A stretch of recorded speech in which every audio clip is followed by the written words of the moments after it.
Hello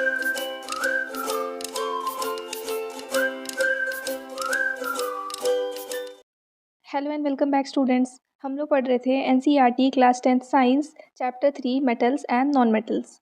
इसके पहले वाली वीडियो में हम लोग इसके फिजिकल प्रॉपर्टीज़ को पढ़ लिए हैं। अब आज पढ़ते हैं केमिकल प्रॉपर्टीज़ ऑफ मेटल्स।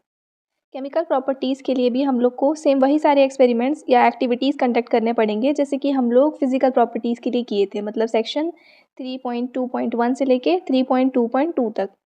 यहाँ पे हम लोग को कुछ मेटल सैंपल्स कलेक्ट करने हैं जैसे aluminium, copper, iron, lead, magnesium, zinc and sodium.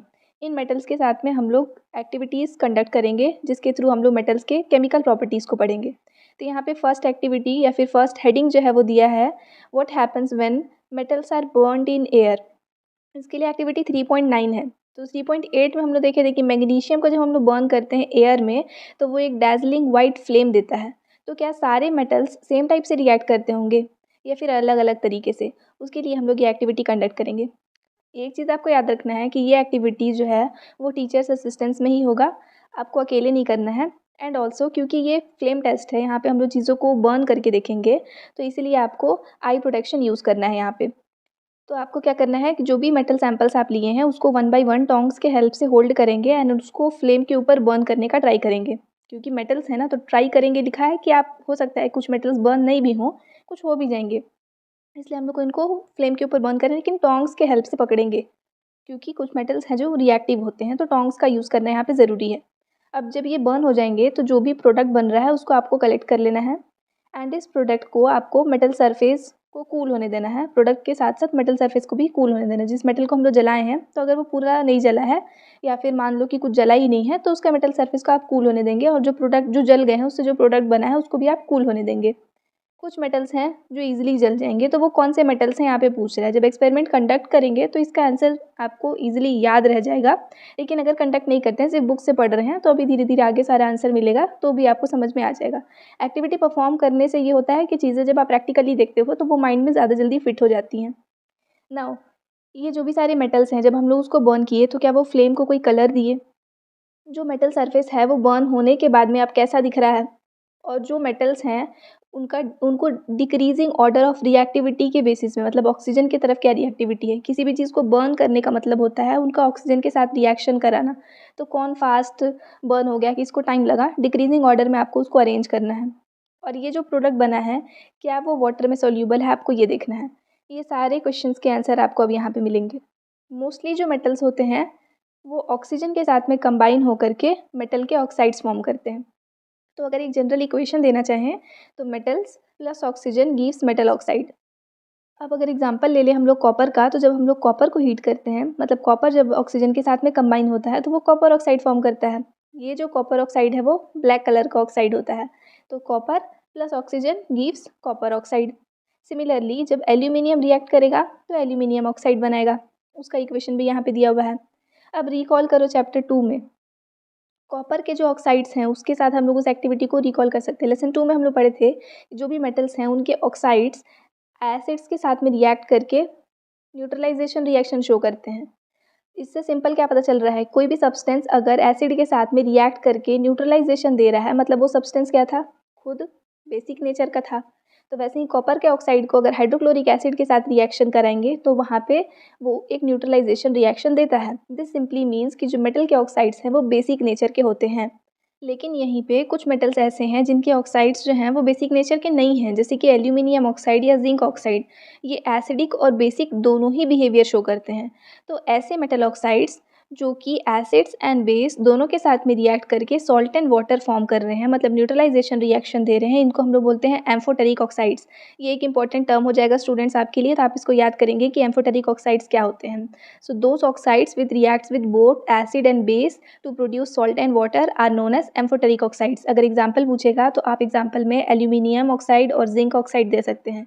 Equation अगर देना है तो यहाँ पे एल्यूमिनियम ऑक्साइड का इक्वेशन दिया है। जब वो एसिड के साथ रिएक्ट किया तो भी वो सॉल्ट और वाटर बनाया है, जब वो बेस के साथ रिएक्ट किया है तो भी वो सॉल्ट एंड वाटर बनाया है, इसलिए ये एक एम्फोटेरिक ऑक्साइड है। वहीं पे मोस्ट मेटल ऑक्साइड्स जो हैं वो वाटर में इनसॉल्यूबल होते हैं, लेकिन कुछ कुछ जो हैं वो डिज़ोल्व हो भी जाते हैं। जो डिज़ोल्व हो जाते हैं वो सारे ऑक्साइड्स, अब क्योंकि मेटल ऑक्साइड्स तो बेसिक नेचर के थे ना, तो वो डिज़ोल्व होकर के ऑब्वियसली एल्कलीज़ बनाएंगे ना, क्योंकि एल्कलीज़ मतलब वो सारे बेस जो वाटर में सोल्यूबल हों। तो मेटालिक ऑक्साइड्स बेसिक नेचर के हैं तो वो डिज़ोल्व होंगे वाटर में और एल्कलीज़ फॉर्म करेंगे। एग्जाम्पल है इसका सोडियम ऑक्साइड और पोटेशियम ऑक्साइड। ये जो है वो ईजिली वाटर में डिज़ोल्व हो जाते हैं एंड उसके बाद में बेस फॉर्म करते हैं, मतलब एल्कलीज़ फॉर्म करते हैं। तो उसका इक्वेशन याद दिया है, sodium oxide reacts with water to form sodium hydroxide which is a base, and potassium oxide reacts with water to form potassium hydroxide and that is also a base or alkali। अब activity 3.9 से आपको समझ में आया कि सारे metals जो हैं वो रिएक्ट तो करते हैं ऑक्सीजन के साथ, लेकिन सेम रेट से रिएक्ट नहीं करेंगे। Different metals different reactivity show करेंगे ऑक्सीजन के तरफ।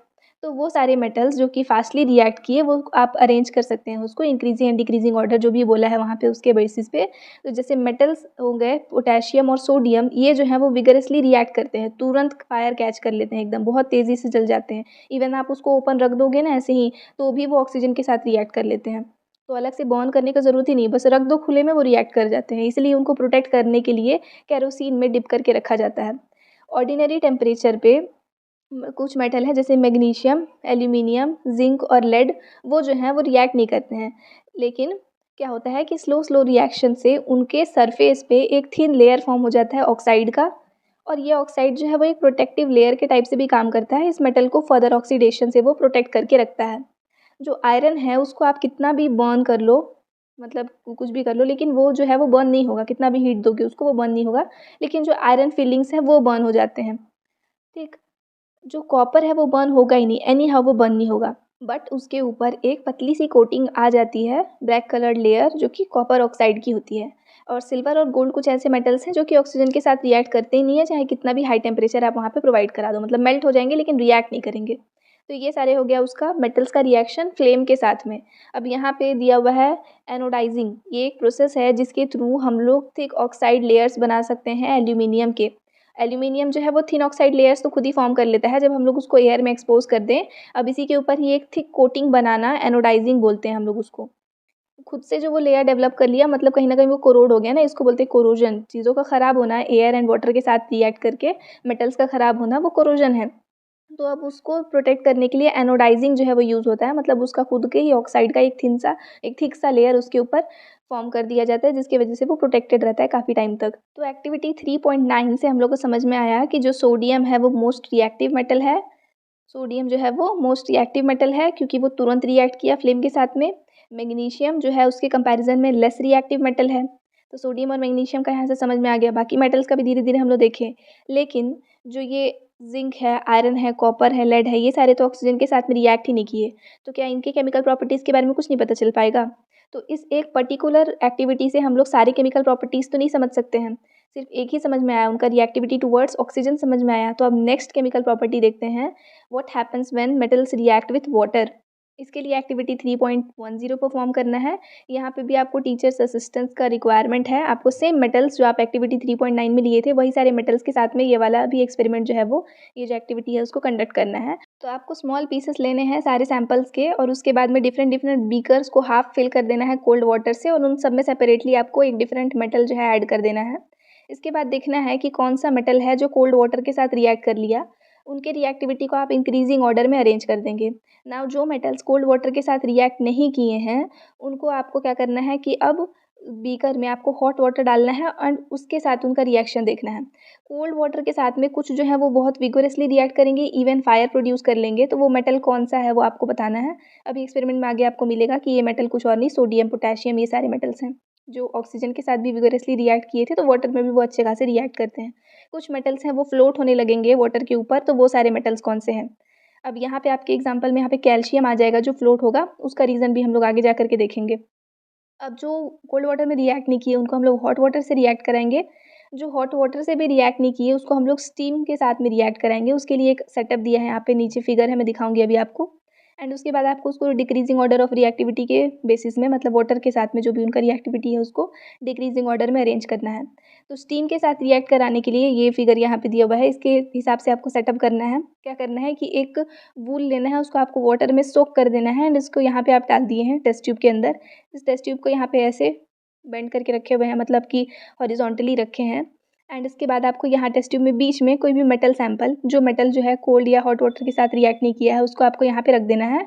उसके बाद इसको कॉर्क के हेल्प से पूरा फिट कर देंगे, टेस्ट ट्यूब पूरे अच्छे से बंद कर देंगे एंड एक पाइप बस अंदर जाएगी, डिलीवरी ट्यूब बोलते हैं इसको। ये ट्यूब जो है फिर डायरेक्टली यहाँ इस बात तब बोल सकते हो इसमें जा रहा है और इसमें वाटर प्रेजेंट है। ऊपर में फिर इन्वर्ट करके एक टेस्ट ट्यूब रखा हुआ है, उसमें भी वाटर फिल्ड है। पहले जो है पूरा ऊपर तक वाटर फिल्ड रहेगा, फिर जैसे जैसे यहाँ ये जो भी मेटल है ना वो रिएक्ट करेगा जब इस स्टीम के साथ में। देखो यहाँ पे वूल को सोक करके दिए हैं, नीचे से बर्न कर रहे हैं, तो ऑब्वियसली इसमें जो वाटर है वो क्या होगा, इवापोरेट होगा ना, स्टीम बनेगा। उस स्टीम के साथ में ये मेटल रिएक्ट करेगा तो कोई गैस प्रोड्यूस होगा, वो गैस यहाँ आकर के यहाँ से इस टेस्ट ट्यूब में ऊपर कलेक्ट होने लगेगा, तो वाटर का लेवल जो है वो नीचे चला जा रहा है, इसलिए यहाँ पे आपको गैप दिख रहा है। तो ये जो गैस यहाँ से इवॉल्व हो रहा है वो एक्चुअल में हाइड्रोजन गैस है।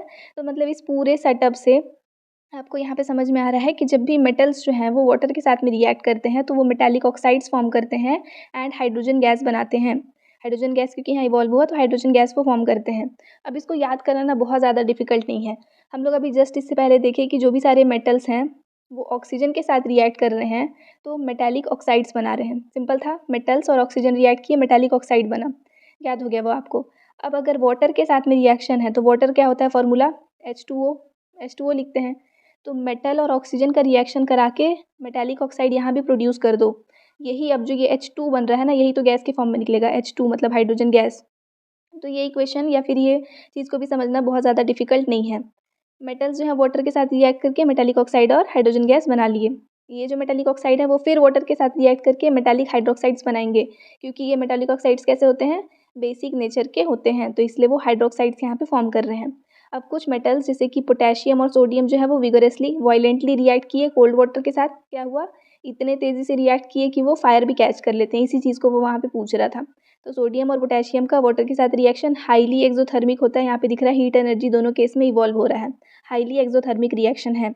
वहीं पे अब ये जो कैल्शियम है, ये जब रिएक्ट किया तो वो क्या किया कि बहुत ही फास्ट वो भी रिएक्ट किया, लेकिन इनके कंपैरिजन में थोड़ा स्लो था, तो लेस वायलेंट बोल सकते हैं। यहाँ पे वो फायर तो कैच नहीं करेगा, लेकिन जो सॉल्यूशन है वो ओवरऑल हीट अप हो जाएगा। ठीक है, हीट इवॉल्व होता है यहाँ पे भी। ये जो कैल्शियम है वो फ्लोट भी होने लगता है उसके सरफेस पे, क्योंकि ये रिएक्ट किया तो हाइड्रोजन बबल्स बनाया, हाइड्रोजन गैस के बबल्स बनाया। ये जो बबल्स हैं वो इसी कैल्शियम मेटल के ऊपर स्टिक हो जाते हैं, और उस पर स्टिक हो गए तो ऑब्वियसली वो मेटल को साथ में ले जाएंगे, ऊपर जा करके वो फ्लोट होने लगेगा। नेक्स्ट है मैग्नीशियम, वो नहीं रिएक्ट करता है कोल्ड वाटर के साथ। अब कोल्ड वाटर के साथ जो मेटल्स रिएक्ट नहीं किए हैं उसको तो हम लोग को हॉट वाटर के साथ रिएक्ट कराना ही था, तो अब हॉट वाटर इसके साथ ऐड किए। हॉट वाटर के साथ ये रिएक्ट करके वही बबल्स फॉर्म करेगा हाइड्रोजन गैस के।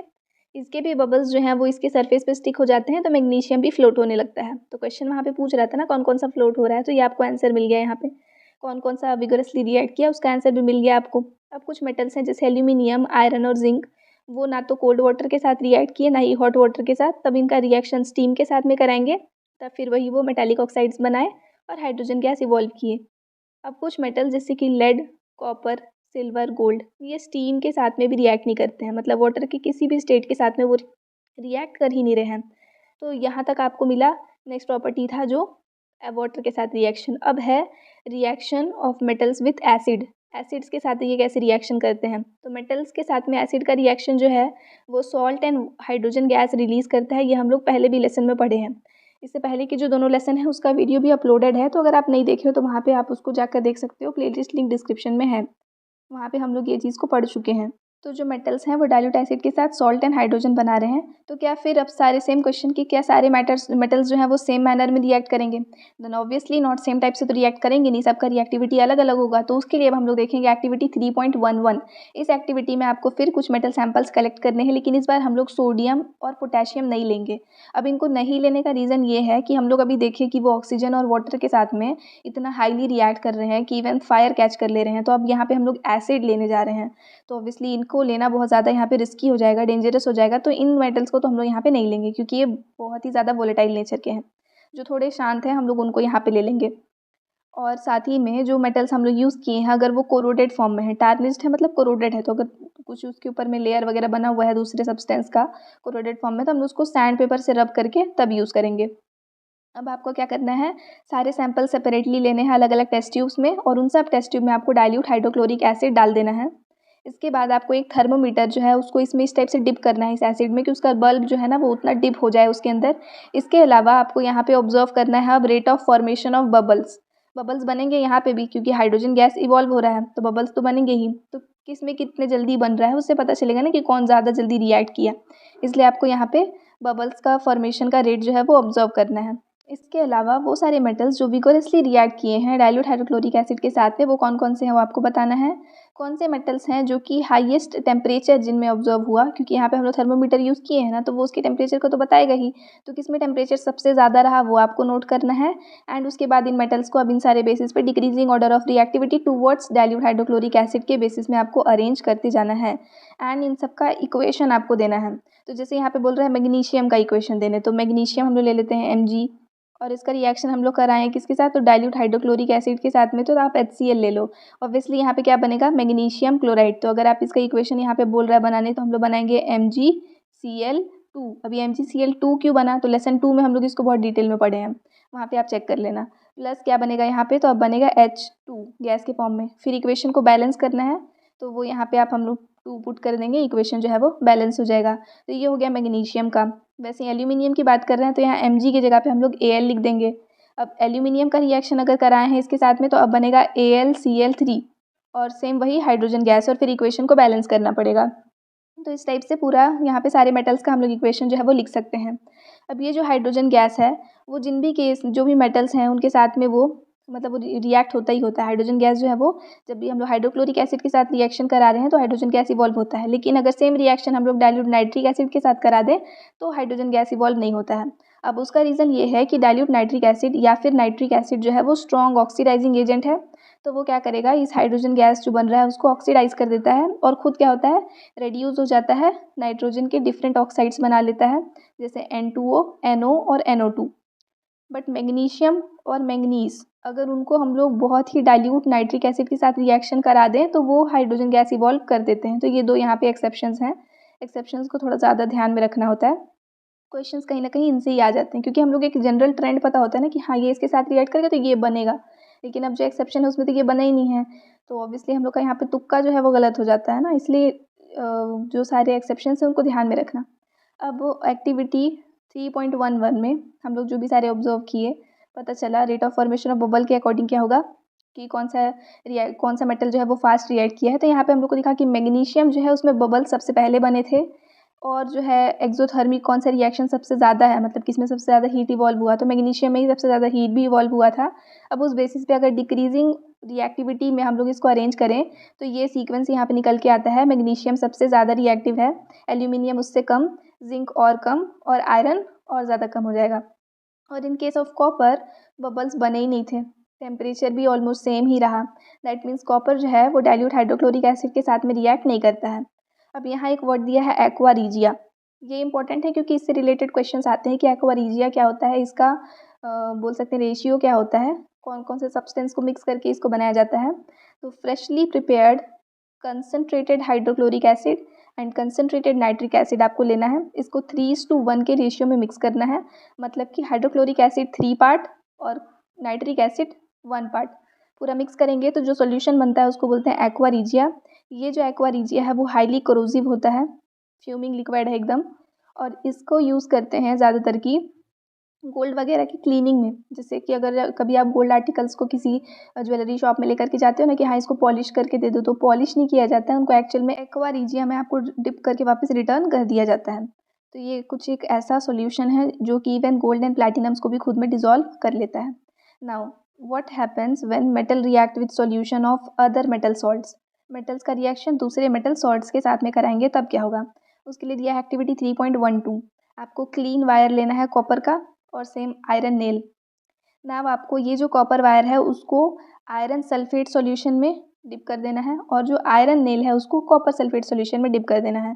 देखो क्या बोला, मेटल और मेटल सॉल्ट, तो कॉपर और आयरन सल्फेट आयरन का सॉल्ट है, तो कॉपर हो गया मेटल और ये आयरन का सॉल्ट, और वैसे ही आयरन हो गया मेटल और ये कॉपर का सॉल्ट। इसको आपको ऐसे रिएक्शन कराना है। तो क्या किए हैं, जिस भी सॉल्ट को हम लोग लिए हैं उसको एक्वा सोल्यूशन बनाए हैं और उसमें लिए हुए मेटल को डिप कर देना है 20 मिनट्स के लिए अराउंड, और ऑब्जर्वेशन आपको रिकॉर्ड करना है यहाँ पे। इसके अलावा देखना है आपको, मतलब इस ऑब्जर्वेशन के अकॉर्डिंग कि कौन सा टेस्ट ट्यूब जो है जिसमें रिएक्शन हो रहा है। अब रिएक्शन हो रहा है कि नहीं हो रहा है कैसे पता चलेगा? तो केमिकल रिएक्शंस के हम लोग देखे थे ना क्या सारे कैरेक्टरिस्टिक्स होते हैं। प्रोडक्ट जब बनता है, कोई नया प्रोडक्ट बनता है, नया प्रोडक्ट बनेगा तो उसका फिजिकल अपीयरेंस अलग हो जाएगा। मान लो कुछ कलर में चेंजेस आ रहे हैं, या हीट इवॉल्व हो जा रहा है, या बबल्स फॉर्म हो जा रहे हैं, तो इन सब चीज़ों से पता चलता है कि हाँ रिएक्शन यहाँ पे हुआ है। तो वही देखना है हम लोग को, दोनों टेस्ट ट्यूब में से किस में कुछ भी अलग चीज़ जो है वो देखने के लिए मिल रहा है, और उसके बाद उसका एक बैलेंस केमिकल इक्वेशन भी देना है। तो जो ज़्यादा रिएक्टिव मेटल्स होते हैं ना, वो लेस रिएक्टिव मेटल्स को डिस्प्लेस कर देते हैं, किसी भी सॉल्यूशन में डिस्प्लेस कर देते हैं। इसको हम लोग डिस्प्लेसमेंट रिएक्शन बोलते हैं, और ये चीज़ हम लोग लेसन इससे पहले वाले लेसन में पढ़ करके आए हैं। ठीक है, more reactive metals less reactive metals को डिस्प्लेस कर देते हैं। तो यहाँ ये सेटअप दिख रहा है, ये कॉपर सल्फेट सॉल्यूशन में आयरन नेल डिप किया हुआ है, और ये आयरन सल्फेट सॉल्यूशन में कॉपर वायर डिप किया हुआ है।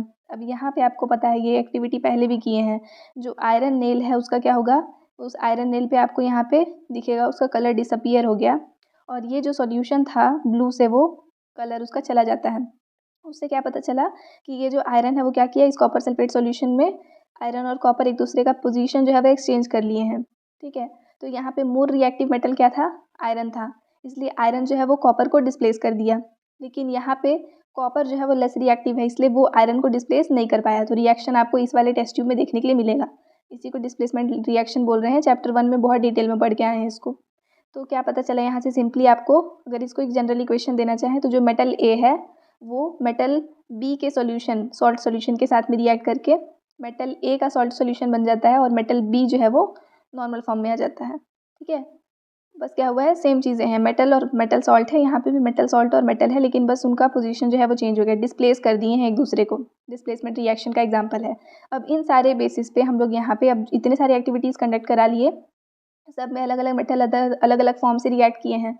कॉपर ही तो रह गया था ना इससे पहले वाले एक्टिविटी में जो रिएक्ट नहीं किया था, तो उसके लिए ये वाला एक्टिविटी कर लिए, उसके उसको देखने के लिए कि वो कितना रिएक्टिव है। तो अब उस बेसिस पे हम लोग ये रिएक्टिविटी सीरीज़ यहाँ पे लेकर के आ सकते हैं। मतलब जो साइंटिस्ट हैं उन्होंने ये रिएक्टिविटी सीरीज़ दिया, जिसमें वो मेटल्स को इंक्रीजिंग ऑर्डर ऑफ रिएक्टिविटी में अरेंज किए हैं। टॉप टू बॉटम जाने में रिएक्टिविटी इंक्रीज़ हो रहा है। तो टॉप में यहाँ पे पोटेशियम है जो मोस्ट रिएक्टिव मेटल है, एंड बॉटम में गोल्ड है जो कि लीस्ट रिएक्टिव मेटल है। इस डायरेक्शन में रिएक्टिविटी डिक्रीज़ हो रहा है। यहाँ पे हाइड्रोजन को हम लोग बेस लेंगे। हाइड्रोजन के ऊपर के सारे मेटल्स जो हैं वो रिएक्टिव हैं, एंड नीचे वाले लेस रिएक्टिव्स हम लोग बोल सकते हैं। सीक्वेंस अगर देखोगे तो पहले पोटेशियम है, उससे कम sodium, then calcium, magnesium, aluminium, zinc, iron, lead, hydrogen, copper, mercury, silver, and then gold. ये आ गया आपका रिएक्टिविटी सीरीज़।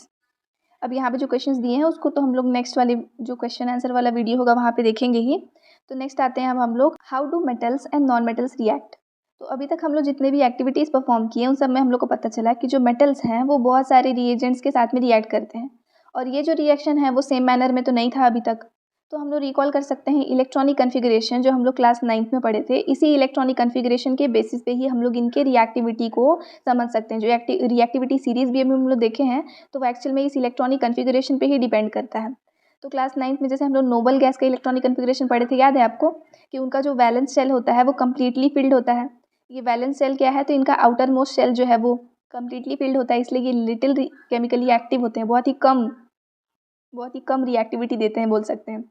अब इसको हम लोग एक्सप्लेन कर सकते हैं एग्जाम्पल से जो नीचे में दिए हुए हैं। ये जो भी सारा यहाँ पे स्टेटमेंट है ना, ये पूरा मैं आपको नीचे जो है उसको फिगर जो दिया हुआ है, टेबल जो बना हुआ है 3.3, उसको देखते हुए मैं आपको समझा देती हूँ।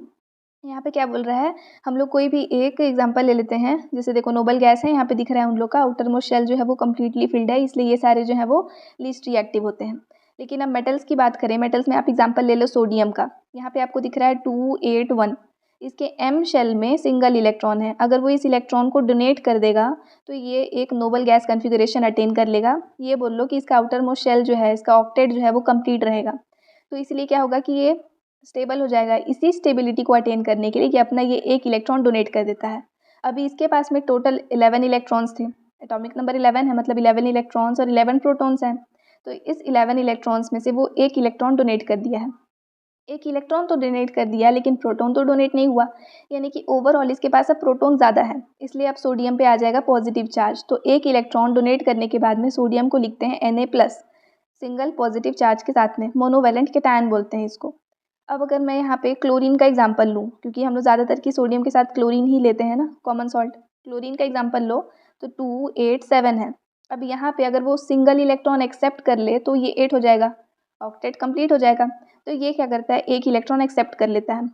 अब एक इलेक्ट्रॉन ले लिया है, इसके पास टोटल 17 इलेक्ट्रॉन्स एंड प्रोटॉन्स थे, एक इलेक्ट्रॉन वो ले लिया है तो अब 18 इलेक्ट्रॉन्स हो गए ओवरऑल। अब इसके पास इलेक्ट्रॉन ज़्यादा है, यानी कि नेगेटिव चार्ज ज़्यादा है एंड सिंगल ज़्यादा है, तो चार्ज हो जाएगा Cl माइनस। अब क्योंकि हम लोग के पास में Na के ऊपर प्लस चार्ज है, Cl के ऊपर नेगेटिव चार्ज है, इसको एक इलेक्ट्रॉन डोनेट करना है, इसको एक इलेक्ट्रॉन एक्सेप्ट करना है, तो दोनों एक दूसरे के साथ में एक्सचेंज कर सकते हैं इलेक्ट्रॉन्स को। एक्सचेंज करने से अब ये जो पॉजिटिव और नेगेटिव चार्ज है, इसकी वजह से ये दोनों जो हैं वो स्ट्रांगली अट्रैक्ट हो जाते हैं एक दूसरे से एंड साथ में रहते हैं। तो उस चीज़ मतलब एक अलग से मतलब बॉन्ड तो नहीं बना है, लेकिन हाँ एक फोर्स ऑफ अट्रैक्शन है इसके बीच में, जिसकी वजह से ये कंबाइंड फॉर्म में एग्जिस्ट करते हैं। यहाँ पे आप देख सकते हो Na एक इलेक्ट्रॉन डोनेट करके Na प्लस बनाया और Cl एक इलेक्ट्रॉन एक्सेप्ट करके Cl माइनस बनाया। अब ये दोनों जो हैं वो आपस में एक बॉन्ड टाइप से फॉर्म कर लेते हैं, जिसको हम लोग सोडियम क्लोराइड बोलते हैं। अब इस तरीके से जब ये कंपाउंड फॉर्म होता है तब हम लोग इस फोर्स को बोलते हैं इलेक्ट्रोस्टैटिक फोर्स ऑफ अट्रैक्शन। तो सोडियम क्लोराइड जो है वो एक्चुअल में यहाँ पे कोई बॉन्ड नहीं प्रेजेंट होता है, यही electrostatic force of attraction present होता है जो इन दोनों चीज़ों को एक साथ होल्ड करके रखता है। सिर्फ ये अपोजिटिवली चार्ज्ड आयंस का एक एग्रीगेशन है, कोई बॉन्ड फॉर्मेशन नहीं है यहाँ पे। तो इस टाइप के फॉर्मेशन को आयोनिक, ऐसे टाइप के कंपाउंड को हम लोग आयोनिक कंपाउंड्स बोलते हैं या इलेक्ट्रोस्टैटिक कंपाउंड्स बोल सकते हैं। इसके एग्जाम्पल में दूसरा हम लोग मैग्नीशियम क्लोराइड ले सकते हैं। मैग्नीशियम जो है वो उसका इलेक्ट्रॉनिक कन्फिग्रेशन 282। अब वो क्या करेगा, 2 इलेक्ट्रॉन्स डोनेट करेगा तो Mg2+ बनाया है। क्लोरीन का सेम वही चीज़, सिंगल इलेक्ट्रॉन एक्सेप्ट किया तो ये बनाया। अब 2 क्लोरीन जो है वो 2 मैग्नीशियम से एक एक इलेक्ट्रॉन ले सकते हैं, तो MgCl2 यहाँ पे फॉर्म होता है। ये भी ऑपोजिटिवली चार्ज पार्टिकल्स का एक एग्रीगेशन है। तो इस टाइप के कंपाउंड्स जो इस तरीके से बन रहे हैं, ऐसे कंपाउंड्स को हम लोग बोलते हैं इलेक्ट्रोवैलेंट कंपाउंड्स या फिर ionic compounds. So the compounds formed by the transfer of electrons from a metal to a non-metal are known as ionic compounds। अब ये जो ionic compounds हैं इनके क्या क्या प्रॉपर्टीज़ होते हैं, इन प्रॉपर्टीज़ को पढ़ने के लिए एक्टिविटी 3.13 देख सकते हैं। इसमें आपको कुछ सैम्पल्स लेने हैं, sodium chloride, potassium iodide, barium chloride या कोई भी दूसरा सॉल्ट जो अवेलेबल हो आपके साइंस लेबोरेटरी में। वहाँ पे आपको फर्स्ट थिंग उनका फिजिकल स्टेट नोट करना है। प्रॉपर्टीज़ पढ़ रहे हैं ना, तो फिजिकल प्रॉपर्टीज़ भी आ जाएंगी, उनका फिजिकल स्टेट देखेंगे, सॉलिड फॉर्म में है कि लिक्विड फॉर्म में है कि गैसियस फॉर्म में है। उसके बाद आपको उसको एक मेटल स्पैचुला में लेना है एंड उसको फ्लेम के ऊपर डायरेक्टली हीट करना है। जब आप उसको हीट करेंगे तो वो उस फ्लेम को डिफरेंट डिफरेंट कलर्स जो है इम्पार्ट करेंगे। जैसे पोटेशियम जो है ना वो पर्पल टाइप का कलर इम्पार्ट करता है, सोडियम जो है वो येलो कलर इम्पार्ट करता है फ्लेम को। तो वैसे डिफरेंट डिफरेंट कलर्स इम्पार्ट करेंगे, वो आपको देखना है कि कौन कौन सा कलर वहाँ पे दे रहा है। फिर आपको उन सैम्पल्स को डिज़ोल्व करके देखना है वाटर में, पेट्रोल में और केरोसिन में। कुछ सब्सटेंस हैं वो वाटर में डिज़ोल्व हो जाएंगे, पेट्रोल और केरोसिन में उनका डिज़ोल्व होना ऑलमोस्ट पॉसिबल नहीं है, रीज़न देखेंगे अभी। फिगर 3.8 के अकॉर्डिंग फिर आपको एक सेटअप करना है, जहाँ पे नीचे दिया है फिगर। यहाँ पे आपको ऐसा सेटअप करना है, बीकर लिए हैं, इसमें हम लोग जैसे 3 अलग अलग सॉल्ट सैंपल लिए हैं ना, जो भी सैंपल है उसको आपको यहाँ पे फिल करना है, उसका एक्वा सॉल्यूशन। 2 इलेक्ट्रोड्स हम लोग यहाँ पे लगाए हैं, एक्चुअल में ये ग्रेफाइट के रॉड्स हैं। इसके बाद एक बैटरी से कनेक्ट किए हैं, बीच में बल्ब लगाए हैं और स्विच है। जब हम लोग सॉल्यूशन डाले हैं, अगर ये बल्ब ग्लो हो रहा है मतलब सर्किट कंप्लीट हो गया, ये सर्किट कंप्लीट हुआ इसलिए बल्ब ग्लो हुआ, दैट मीन्स वो जो भी सॉल्ट है वो क्या कर रहे हैं, एक्वस फॉर्म में, ठीक है, मोल्टेन स्टेट में इलेक्ट्रिसिटी को कंडक्ट कर रहे हैं। और अगर ग्लो नहीं हो रहा है बल्ब मतलब कंडक्ट नहीं कर रहे हैं। तो जो भी डिफरेंट सैंपल्स हम लोग लिए हैं उसके अकॉर्डिंग अब उनके फिजिकल प्रॉपर्टीज़ निकल के आएंगे। तो क्या क्या फिजिकल प्रॉपर्टी हम लोग ऑब्जर्व किए, सबसे फर्स्ट थिंग उनके फिजिकल नेचर के बारे में, कि जो भी सारे आयोनिक कंपाउंड्स हैं वो सॉलिड फॉर्म में होते हैं। सॉलिड क्यों होते हैं, अभी जस्ट देखे थे ना, force of attraction, electrostatic force of attraction, इसलिए सॉलिड फॉर्म में होते हैं। ये समवॉट हार्ड भी होंगे क्योंकि फोर्स ऑफ अट्रैक्शन यहाँ पे ज़्यादा है तो हार्ड होंगे। फोर्स ऑफ अट्रैक्शन किसका, पॉजिटिव और नेगेटिवली चार्ज आयंस का। तो जनरली ये हार्ड होते हैं, ब्रिटल होते हैं, मतलब जब हम लोग उसको प्रेशर अप्लाई करेंगे उस पर तो वो पीसेस में ब्रेक हो जाते हैं। नेक्स्ट है मेल्टिंग एंड बॉइलिंग पॉइंट। तो जो आयोनिक कंपाउंड्स हैं उनके मेल्टिंग पॉइंट्स और बॉइलिंग पॉइंट जो है वो हाई होते हैं, क्योंकि वही सेम रीज़न है, यहाँ पे strong inter ionic force of attraction है। नेक्स्ट अगर सोल्यूबिलिटी की बात करें तो ये सारे कंपाउंड जो है वो जनरली वाटर में सोल्यूबल होते हैं, लेकिन केरोसिन या पेट्रोल में इनसोल्यूबल रहेंगे। नेक्स्ट देखते हैं कंडक्शन ऑफ इलेक्ट्रिसिटी। तो वो सारे सब्सटेंसेस जो कि बल्ब को ग्लो होने दिए वो कंडक्टर्स थे। तो अब क्या होगा ना कि एक्चुअल में ये जो आयोनिक कंपाउंड्स हैं क्या है, वो आयन्स ही तो है ना, एग्रीगेट हो रखे हैं साथ में। जब हम लोग उसमें वाटर ऐड करेंगे तो ये आयन सेपरेट हो जाएंगे। जैसे मान लो आप कॉमन सॉल्ट लिए थे NaCl लिए हैं हम लोग, तो जब हम लोग इसको वाटर में डिसॉल्व कर रहे हैं तो ये वापस से Na+ और Cl- में ये ब्रेक हो जा रहा है। तो जब ये ब्रेक हो गया और आयन से फॉर्म कर ही लिया है तो ये आयन्स जो है वो यही आयन्स जो है वो इलेक्ट्रिसिटी को कैरी करते हैं, इलेक्ट्रिकल चार्ज कैरी करते हैं। तो मतलब मोल्टेन स्टेट में ये क्या होगा, कंडक्टर्स होंगे इलेक्ट्रिसिटी के।